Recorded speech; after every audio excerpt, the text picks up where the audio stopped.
Bienvenidos a nuestra celebración dominical.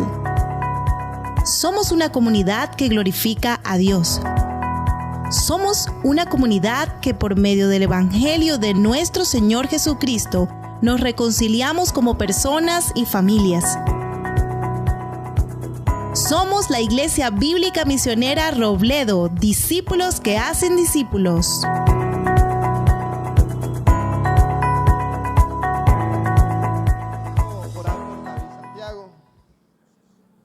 Señor lo use en esta noche.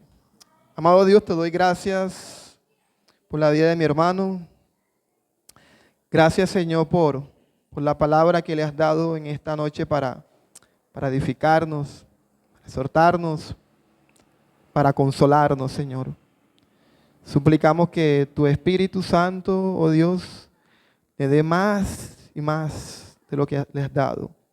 Tu gracia sobre él y tu sabiduría, Señor, y que como iglesia podamos estar receptivos, Señor, y con hambre y con sed de escucharte. En el nombre de Jesús, amén y amén.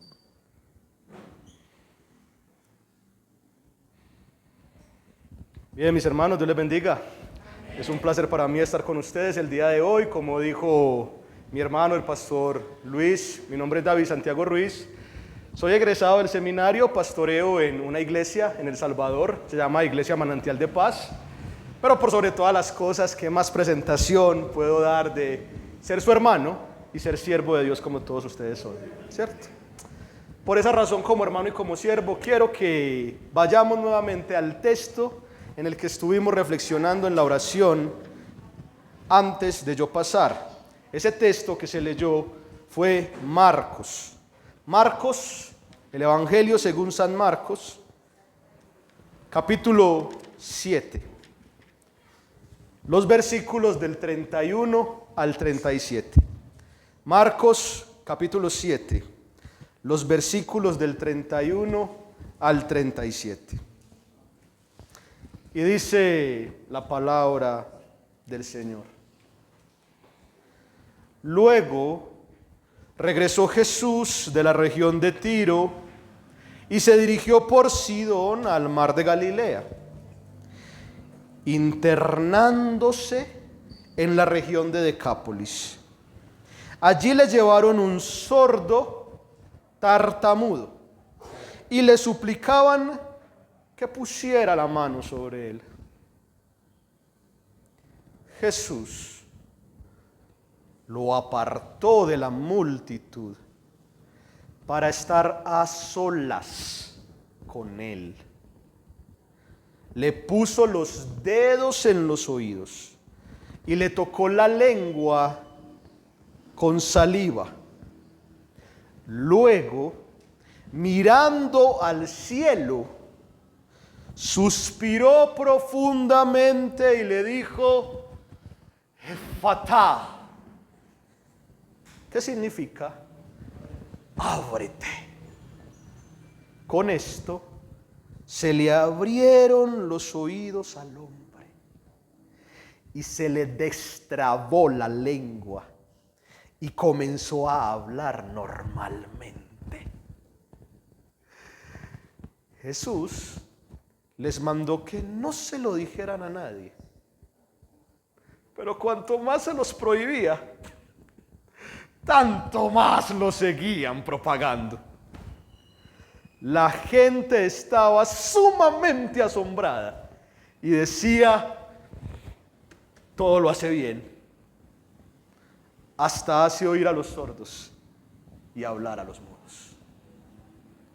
Palabra de Dios. Amén. Lenguaje de señas. Lenguaje de señas. Generalmente nosotros ya tenemos una preconcepción de cómo acercarnos a la gente. Cuando nosotros vamos a buscar un trabajo, no vamos a salir con la pijama, ¿cierto? Vamos a tratar de vestirnos bien y tratar de ser lo más profesionales y parecer lo más profesionales posibles. Incluso hasta nuestros ademanes desaparecen por un momento, para poder acercarnos a la persona que nos va a contratar.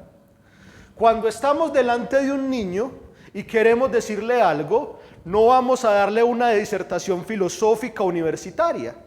Vamos a tratar con palabras sencillas de acercarnos a él. Cuando, de alguna manera, tenemos a un amigo muy querido entre nosotros, en el cual hemos compartido durante 20 años, la forma de hablar que tenemos con ese amigo es diferente a la forma de hablar que tenemos con un desconocido. A veces al amigo hasta lo tratamos mal. Usted siéntese allá, porque ya lo conocemos, ¿cierto? Mientras que al desconocido, ¿cómo está, querido compañero, hermano? ¿Quiere un tintico? Tenemos ademanes para tratar a la gente. Nos sale natural. Es muy fácil saber acercarnos a la gente dependiendo de su condición. Y lo hacemos a veces de manera consciente y a veces de manera inconsciente.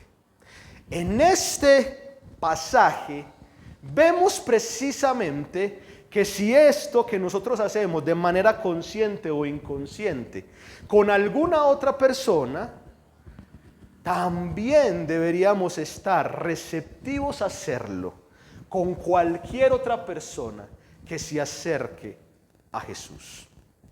Y por esa razón vemos este pasaje en sí. Pasaje que voy a dividir en 3 seccioncitas, sencillas para aquellos que toman nota y se la quieran llevar a la casa. La primera sección, la expectativa. Marcos capítulo 31 y 32. En la expectativa vemos la escena, vemos cómo se desarrolla, vemos cómo está construida y vemos hacia dónde apunta. Jesús, como dice el pasaje, se encuentra con el objetivo de descender de la región que ustedes ven ahí descrita, llamada Tiro, hacia Sidón, pasando por el mar de Galilea, con el objetivo de estar en Decápolis. Las ciudades, como no las conocemos, nos parecen a veces como un trabalengua, ¿cierto? Tiro, Sidón y Decápolis. ¿Eso qué es o cómo se come? Son ciudades, para que ustedes sencillamente sepan, costeras, muy cerca al mar, que tenían un camino especial con el cual todos los comerciantes iban. Y durante ese camino, un camino de aproximadamente 20 kilómetros, que uno se recorría a pie en unas 6 o 7 horitas, es decir, casi todo un día o mediodía, en unas 6 o 7 horitas, Jesús iba pasando por ahí. Pero mientras iba pasando por Decápolis, un nombre de una ciudad o un conjunto de ciudades griegas, es decir, gentiles, en otras palabras, personas que quizás habían escuchado de Jesús, pero no tenían un conocimiento muy grande del Antiguo Testamento, a pesar de que había judíos en la región. Esa Decápolis es la que sale al encuentro por uno de los caminos más transitados. Y en el camino más transitado le llevan a un sordo tartamudo. El sordo tartamudo, por la manera en cómo está descrito, no es alguien que nació así. Es alguien que fue perdiendo sus facultades con el tiempo, que fue perdiendo su sentido del oído y que al perder su sentido del oído no se pudo comunicar muy bien con las demás personas, y eso hizo que su lengua se entorpeciera al punto de que no podía comunicarse bien. La lengua de Joea no era capaz, podía decir solamente unas pocas palabras. No le salía completo. Si hablaba era un esfuerzo. Era imposible que estuviera ligado con una conversación. Posiblemente por la manera en cómo la gente salió, porque en Marcos ya se nos ha registrado otras 3 maneras en que la gente sale delante de Jesús trayéndole un enfermo o trayéndole un endemoniado. En Marcos 5, en Marcos 6 y ahora en Marcos 7. En esta porción particular, vemos ahora a este tartamudo siendo llevado para que le pongan las manos. Y aquí entra la expectativa. La gente de esa época, tan religiosa y susceptible como era, creía que al colocar las manos sobre un enfermo, de alguna manera la persona que estaba siendo escuchada por Dios transmitía de parte de Dios la bendición que él necesitaba para ese momento de dificultad. Por eso, también, como pasa en Marcos 5 y en Marcos 6, cuando la multitud se le arremete contra Jesús para traerle un enfermo, pidiéndole que le toque o que ponga las manos sobre ellos, es para que la bendición de Dios recaiga sobre ellos, sea que fuera sano o sea que no, aunque muchos venían con la expectativa de que lo sanara, porque ya ha pasado en otras ocasiones. Seguramente en esta ocasión, ya que habían visto que Jesús había hecho lo mismo en Capernaum y que estaba por hacer lo mismo en Betsaida y que se mantenía en esa situación, muchas de las personas que se acercaban a él esperaban que al Jesús poner las manos saliera el poder de Dios para bendecir a esa persona, y esa persona o quedara sana o quedará descansada de que Dios está con ella. Expectativa. La gente esperaba lo convencional, pero la gente espera, anhela, desea, tiene en su corazón que haya algo más allá de lo convencional. Esperaba la bendición de Dios. Pero ¿y qué tal si esta vez nos ganamos la lotería y Jesús, aparte de darle una bendición, lo sana como ha hecho en otras situaciones? Ellos esperan lo convencional, esperan lo que la gente ha visto, esperan lo que ha pasado, pero hay una expectativa más arraigada en su corazón. ¿Y qué si aparte de lo convencional pasa algo más? Todos esos que están esperando reciben en todo el Evangelio de Marcos un personaje oculto, un personaje escondido, los discípulos. Los discípulos lo están viendo todo, y Marcos tiene la intención de resaltar todas estas historias en donde los discípulos desaparecen porque se sobreentiende que ellos ya están en la escena viéndolo todo. Los discípulos están desaparecidos de la escena, pero están viendo la escena de principio a fin. Y muchos de los mensajes que aparecen aquí también van para sus discípulos, así como van para la multitud. Así Marcos construyó su evangelio, así vemos todo su evangelio. En esta porción en particular, una porción tan característica, parece ser que los discípulos, estando detrás, también están viendo la escena. Y Jesús, aparte de estar con esta persona, recibe las expectativas de la multitud, pero también recibe las expectativas de los discípulos. Y con esas dos expectativas vamos a jugar. Esas dos expectativas conforman estos primeros dos versículos. La expectativa, que son las dos expectativas de los dos públicos, son que Jesús dé la bendición, pero esperan que quizás haya algo más detrás de ella. La multitud espera algo más y los discípulos esperan aprender algo más de Jesús. La multitud espera una sanidad enorme. Los discípulos esperan aprender algo de esa sanidad que se viene. Y aquí estamos los dos públicos enfrentados de cierta manera. Muchos de nosotros hoy somos discípulos y otros vienen por primera vez quizás o están aprendiendo en los pasos. Y tenemos expectativas delante de Jesús, expectativas delante de lo que Jesús puede hacer, ya sea por mí o sea por otros. Y creo que esas expectativas han sido mencionadas muchas veces por nosotros y siguen siendo mencionadas muchas veces por nosotros porque no las podemos escapar. Cuando estamos en un momento en donde queremos ver a Dios actuar, estas expectativas salen a la luz. Señor, bendíceme, pero si puedes hacer algo más, yo no te voy a hacer el feo. Señor, bendíceme, pero si puedes hacer algo más, qué bueno sería. Señor, yo he venido sencillamente para que me bendigas, pero si puedes hacer algo más, ¿cómo nos alegrarías? Y creo que muchos de nosotros, de alguna manera, consciente o inconsciente, vamos con esa expectativa delante del Señor o la hemos tenido, ¿cierto?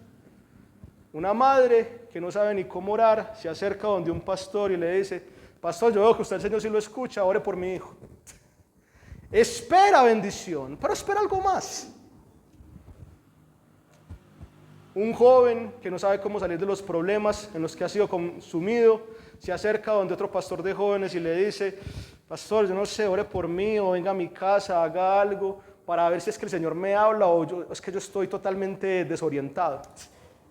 Esperan la bendición, pero también esperan algo más, que pase algo diferente, un no sé qué, que algo cambie, sentir algo, experimentar algo, tener algo, la expectativa. Mientras que los discípulos están detrás también expectantes, están viendo a Jesús que recibe de la multitud a una persona que merece ser sanada y esperan que el Señor lo sane, pero esperan que el Señor vea cómo lo hace. Y aquí es donde entra el segundo punto. Primer punto, expectativa. Segundo punto, el lenguaje de señas. Marcos capítulo 7 del 33 al 35. Jesús, ante los dos públicos, hace más de lo esperado. Es su manera de actuar.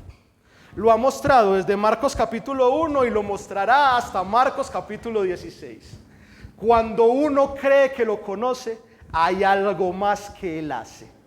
Para la multitud es algo glorioso. Este Jesús, del cual esperábamos una sencilla bendición, hace más de lo que nosotros esperábamos. Pero para los discípulos es algo retador. Este Jesús, al cual se le esperaba que hiciera algo, hace más de lo que nosotros esperábamos. Por un lado, unos están alegres por lo que está pasando. Por otro lado, están unas personas silenciosas aprendiendo. Y sea en el lugar en el que te encuentres hoy, el mensaje cala como caló en su momento ante este milagro. El milagro no fue sencillamente la sanidad. El milagro fue la manera. Un lenguaje de señas. Si ustedes creen que Jesús no sabía el lenguaje de señas, aquí podemos ver que Jesús sabe el lenguaje de señas. Y en este proceso del lenguaje de señas hay 4 cosas rápidas, trepidantes. 1, 2, 3, 4. 4 acciones directas que nos muestran cómo en este lenguaje de señas la multitud se va alegrando, la persona que recibe la sanidad se va alegrando, pero los discípulos van siendo retados. 4 actitudes. La primera actitud en el lenguaje de señas de Jesús es apartar. Está en medio de una multitud al que le traen y espera que se haga lo que ellos quieren, pero lo primero que ve la multitud, que no se esperaban, era que Jesús no hiciera el milagro con ellos viendo ahí. A ver, yo miro, el morbo, ¿cierto? A ver, yo miro cómo lo sana. Jesús aparta, lo trae hacia sí, lejos de la multitud, porque a Jesús no le importa que toda una multitud esté viendo cómo hace el milagro. Si esta persona no entiende que el milagro es para él, exclusivamente para él, para su necesidad personal específica, para lo que él está sufriendo, así es como le gusta actuar a Jesús. Jesús no se deja vislumbrar por una multitud que quiere ver su obra, sino que su objetivo es que así sea una sola persona lo vea actuar con poder, eso sea suficiente. El tú a tú, el cara a cara. Aquí no hay milagro que se haga sencillamente para vislumbrar. Uy, Jesús lo sanó en medio de nosotros, aplausos. Aquí es para que quien lo necesita reciba lo que necesita. Él solo, con Jesús, tú a tú. Jesús es capaz de desprenderse de la multitud para acercarse al único que está necesitando específicamente el problema. Y la multitud está lejos viendo, pero no puede entender muy bien lo que está pasando, porque Jesús lo ha alejado completamente para el punto en el que ellos no lo vieran, y los discípulos han visto eso. Jesús no lo ha sanado ahí, Jesús lo ha apartado, porque su objetivo no es que el milagro se sepa, sino que quien necesita sea sano. Eso es, en últimas, el primer lenguaje de señas de Jesús. Tú eres quien lo necesita. Y muchos de nosotros no podemos decir que vinimos al Evangelio de una manera fabricada, ¿cierto? Aquí seguramente de todas las personas que hay, si yo comienzo a decir, ve, vos cómo llegaste a Jesús, cómo llegaste al Evangelio, cómo lo conociste, me van a contar historias totalmente distintas de cómo llegaron. Ninguna se va a parecer lo suficiente como para decir, estos dos debieron ser de la fábrica manufacturera de Jesús, en donde él los cogió y les dijo, bueno, esto lo voy a coger en un taller, les voy a predicar y ellos van a salir sabiendo de Jesús. Algunos los cogió cuando estaban en la inmunda, algunos los cogió mientras estaba leyendo un libro, algunos los cogió en un momento de dificultad familiar, algunos los cogió en su tiempo de divorcio, algunos los cogió en el tiempo en el cual más lo necesitaban, pero lo cogió a él, a nadie más. Él es muchas gracias mi hermano, él es tan intencional en seleccionar a alguien para traerlo, que es capaz de hacer que esto se convierta en su estilo de vida. Y en ese sentido los discípulos están viendo la multitud como nosotros nos alergamos. En medio de tanta gente en la que se puede poner un número, yo soy el número 001 que vengo a ser sanado y a recibir la liberación de Jesús. Jesús te llama, sabe lo que tienes, sabe por dónde estás pasando, sabe por cuántas has pasado, que tú no has pasado lo mismo que el hermanito está pasando, que tú puedes estar sufriendo más con este pecado que con otro, y te coge a ti, y te llama a ti, y se acerca a ti, porque el que le interesa eres tú. No sencillamente una multitud expectante para que vean cuál es el poder que tiene. Ese punto en particular es un lenguaje de señas poderoso que los discípulos están aprendiendo. Si un discípulo creyó que estando al lado de Jesús podía decir, yo quiero tener el poder de Jesús para que me afamen, para que me aclamen, para que digan, esta persona sí tiene poder del Señor para sanar. Jesús está diciendo, olvídese de eso. Mire cómo yo me acerco y separo, porque mi importancia no es que otras personas aclamen el milagro. Mi importancia es que esta persona que necesita, él solo, reciba lo que le falta. Y también se combina con sus palabras mayores en su ministerio. Yo no he venido a sanar a justos, sino a pecadores. Porque los sanos no tienen necesidad de médico, sino los enfermos. Y muchos de nosotros estábamos enfermos con nuestras propias dolencias, y Jesús se acercó directamente a nosotros. El segundo lenguaje de señas. Jesús está tratando con un sordo tartamudo. Y tratando con un sordo tartamudo, el segundo lenguaje de señas tiene que ver con cómo un sordo tartamudo entendería lo que va a hacer. Imagínense, si un sordo tartamudo tiene dificultad para hablar, ustedes imaginan a Jesús diciéndole, bueno, ya estamos cerca, dime tu petición, no importa cuánto te demores, dale. Bueno, ya estamos cerca, ya hemos acabado la multitud, quiero tratar enteramente contigo, ahora permíteme 5 minutos, voy a hacer una oración muy larga para que Dios me pueda responder. Es sordo, es tartamudo, ¿qué va a escuchar una oración larga de Jesús? ¿Acaso puede decir muchas palabras para que Jesús pueda sentir, esta persona se está esforzando? Porque a pesar de que no puede hablar, aún se esfuerza para hablar.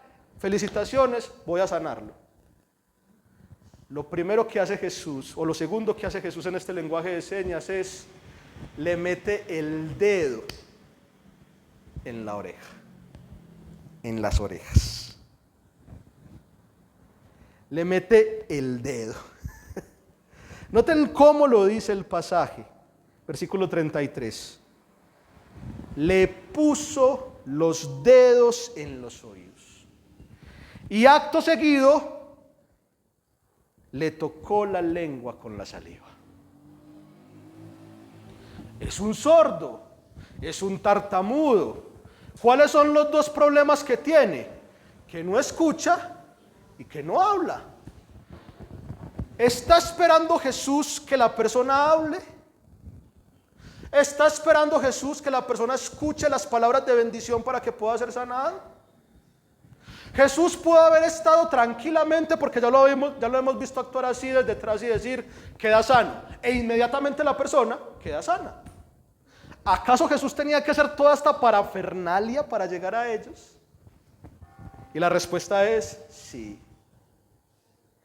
Lo que encuentra la multitud, que va más allá de sus expectativas en este lenguaje de señas, es que Jesús es tan empático, tan cercano, que no solamente sabe por lo que pasamos, sino que sabe dónde tocar para arreglar. Toca los oídos de quien necesita escuchar, toca la lengua de quien necesita hablar. En un pasaje siguiente, Marcos capítulo 8, vamos a encontrar un ciego en Betsaida, otra ciudad. Y ese ciego en Betsaida, ¿ustedes creen que Jesús le puso los oídos? Él le puso los dedos en los oídos, ¿no? El texto allá nos dice que Jesús tomó al ciego, porque él siente ya que no puede ver, tomó al ciego de la mano, lo separó y puso barro en sus ojos. Porque así es Jesús. Jesús se acerca a las personas, no solamente para comunicarles el mensaje, sino para que ese mensaje llegue de la manera necesaria, en el momento necesario, bajo las luces necesarias, para que la persona que está sufriendo ese problema necesario escuche la voz de Dios necesaria para su momento de dificultad. Jesús no hace un mensaje general. Bueno, me voy a aprender esta oración y con esa oración todos van a ser sanos. Jesús va caso por caso, como lo separa y le importas tú, va caso por caso. Y el problema que tienes, mete el dedo en la llaga para sanar. En este punto en particular de lo que estamos aprendiendo acerca del proceso de Jesús, los discípulos están detrás y están aprendiendo esto.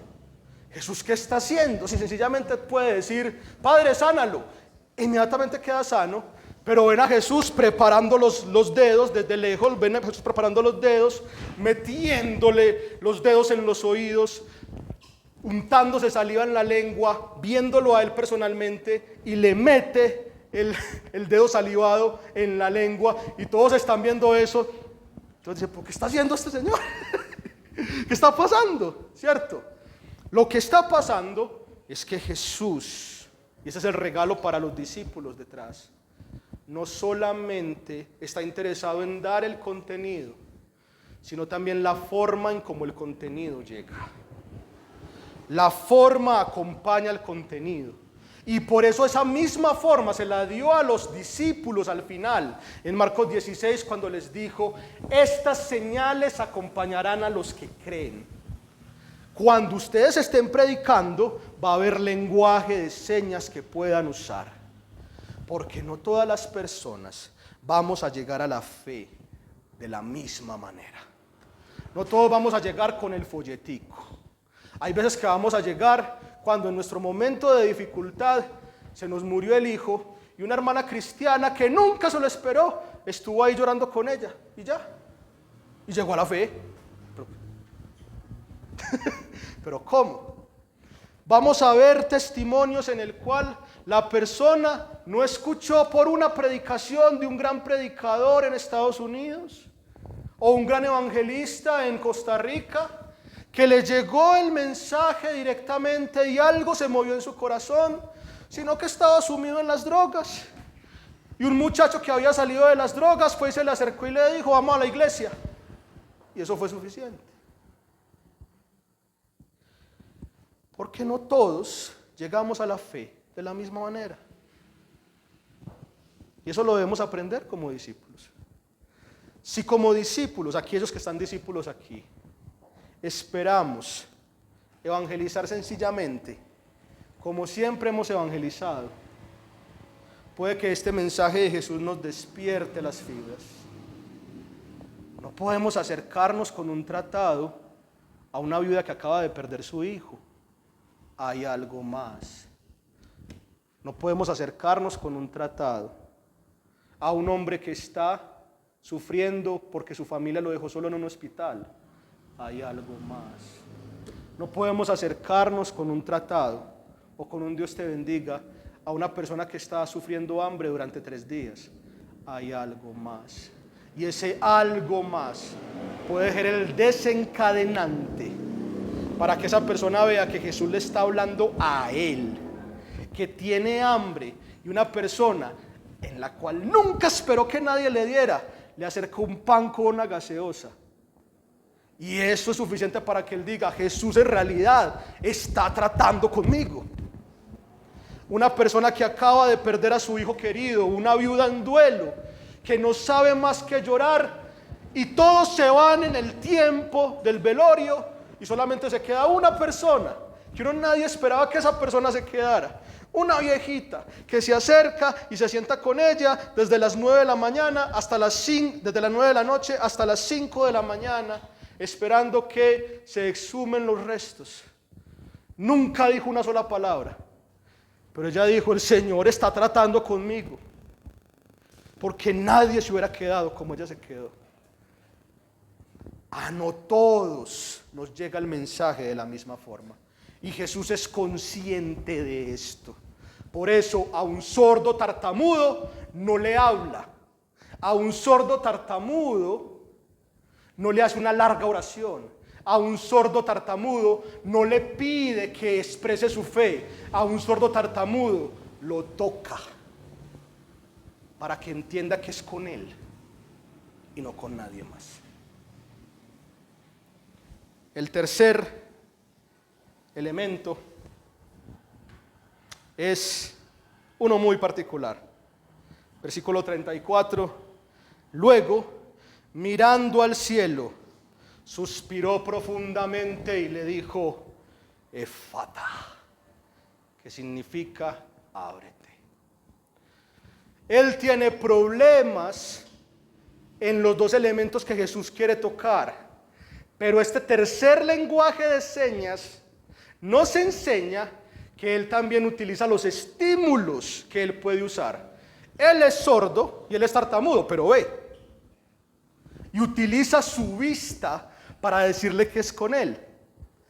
Alza los ojos al cielo. No se lo queda mirando, no trata de que esto sea impersonal, trata de estimular aquello que él sí puede entender para que entienda. Yo no puedo escuchar, se me dificulta hablar, pero veo. Y al verlo, alzar los ojos es suficiente para decir: esta persona está orando por mí. Porque no puede, Jesús no le dijo: ve, voy a orar por vos mirándolo a los ojos. Solamente con esta flexión, el sordo tartamudo entendió todo. Esta persona sabe por lo que estoy pasando y utiliza lo que yo conozco para orar por mí. Y entonces dice: Efata, que significa ábrete. Es una expresión aramea, la cual se aprendía desde niño y que era muy fácil de decir en su lengua. Es como cuando nosotros aprendemos desde niños las 2 sílabas, mamá. Para ellos era algo así, porque su forma alveolar, es decir, de la lengua, les permite muy fácil decir la letra F. Nosotros empezamos con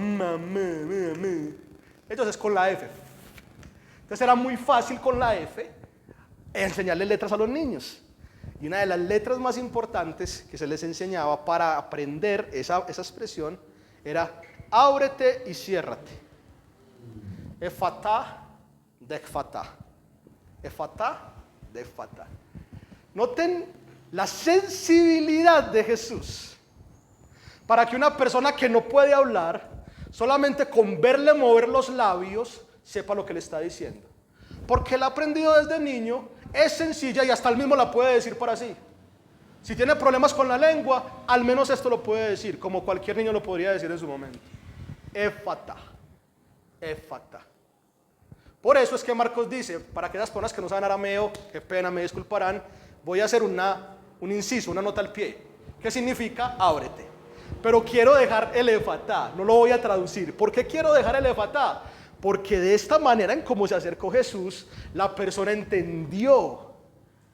Por fin, a pesar de ser sordo, leyó labios y habló con él a la luz de verlo mover los labios y decir las palabras que aprendió desde niño en su cultura.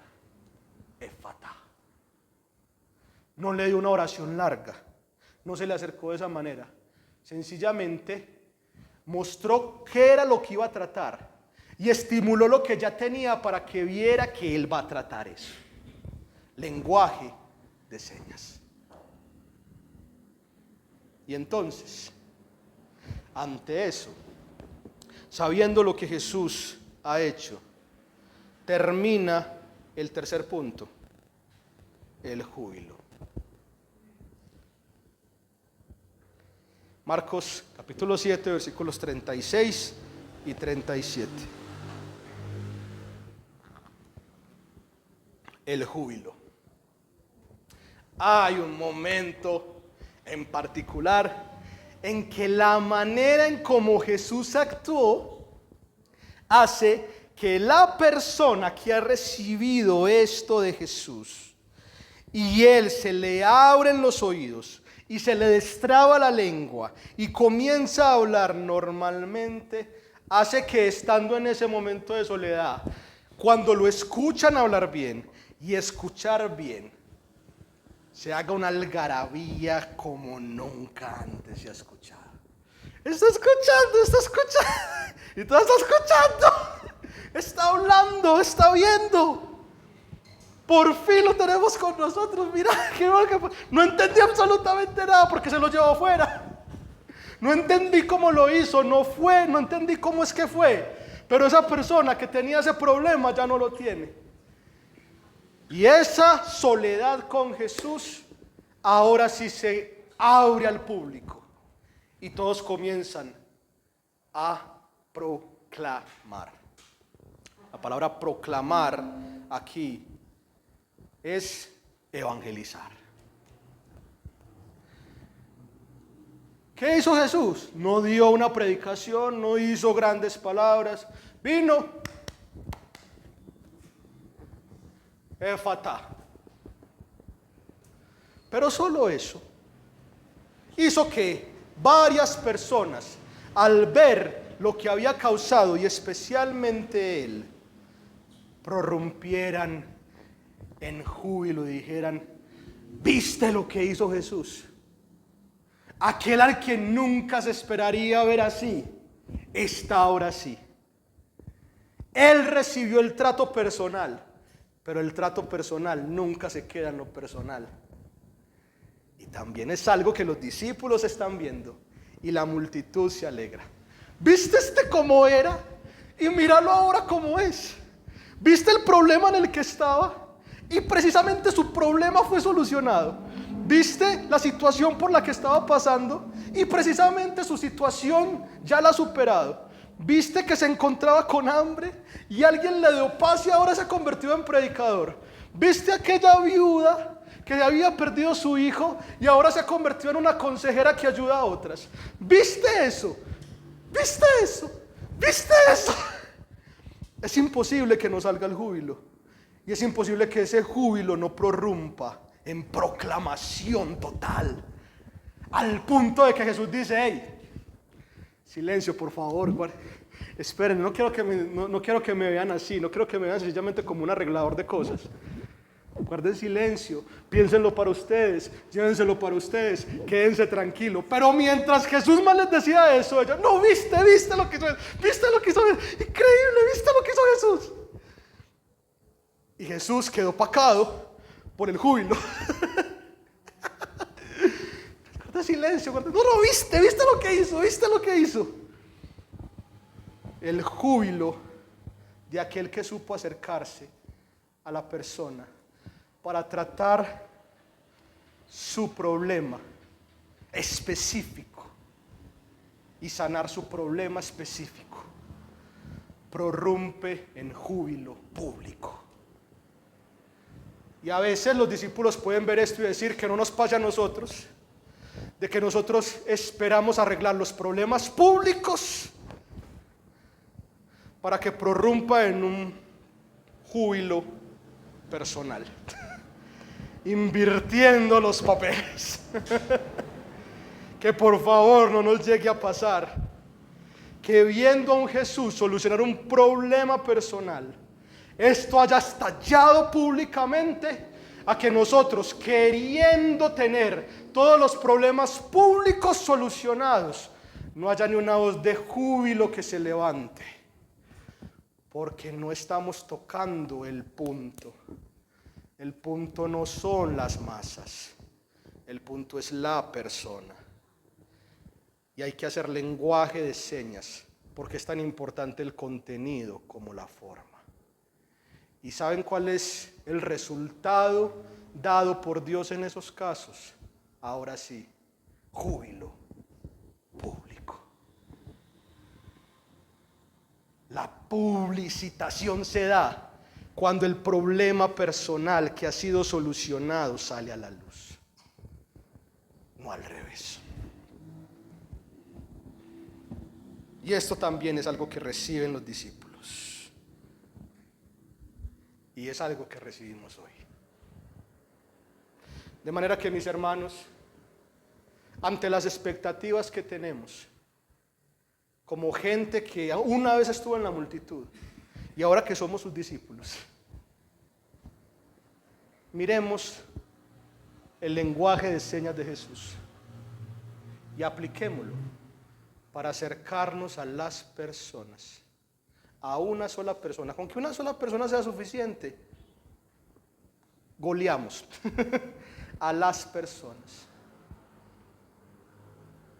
Que no nos maraville el hecho de tener muchos, cuando esos muchos no son afectados por el Dios que quiere lograr algo personalmente con ellos. Y que al entender eso, esperemos porque vendrá, esperemos porque en realidad se hará posible, esperemos porque así será el gozo público cuando una persona en lo personal ha pasado de un estado a otro por lo que hizo Jesús y por lo que Jesús estará haciendo a través de ustedes. Oremos.